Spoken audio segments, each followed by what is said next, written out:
অনেক সময় কিছু কিছু খ্রিস্টীয় বিশ্বাসীদের কথা শুনলে মনে হয় যে হয়তো তারা নিজেদের খ্রিস্টিয়ানিটি তারা নিজেরাই তৈরি করছে, যেটা বাইবেলের সাথে কোনো কানেকশন নেই। ধরুন না, তাদের সঙ্গে কোনো ধরনের কথা হচ্ছে, কথা হতে হতে তারা ফট করে হয়তো বলে দেয় অনেক সময়, হ্যাঁ ঈশ্বর তো বলেছেন এমন জিনিস, ওয়ারাস এমন ধরনের কোনো কথা ঈশ্বর বাইবেলে কখনো বলেনি।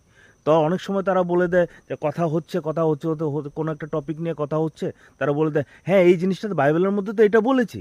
ওয়ারাস বাইবেলে এমন ধরনের কোনো কথাই কখনো বলেনি। তারা নিজেরা কল্পনা করে বলছে, তারা নিজেদের ধারণা থেকে বলছে।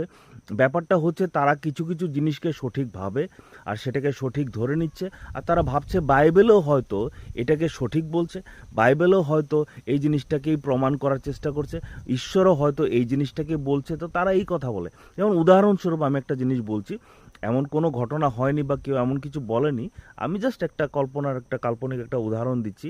সেটা হচ্ছে, ধরুন না, আমরা সবাই জানি যে মানুষকে প্রেম করাটা ভালো।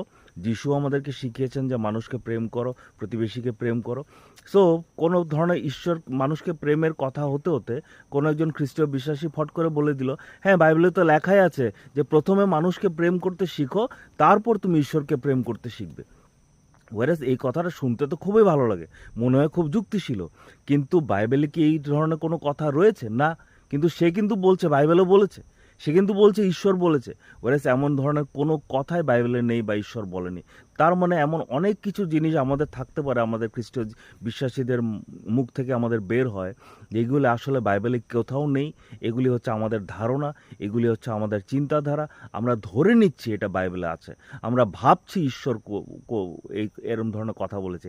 এটা আমাদের কল্পনার থেকে আসে, এটা আমাদের নিজস্ব চিন্তাধারা থেকে আসে, এটা আমাদের নিজস্ব ভাবনা থেকে আসে, এটা আমাদের নিজেদের ধারণার থেকে আসে। কিন্তু আমরা ভাবছি এটা বাইবেলে বলছে, আমরা ভাবছি এটা ঈশ্বর বলছে।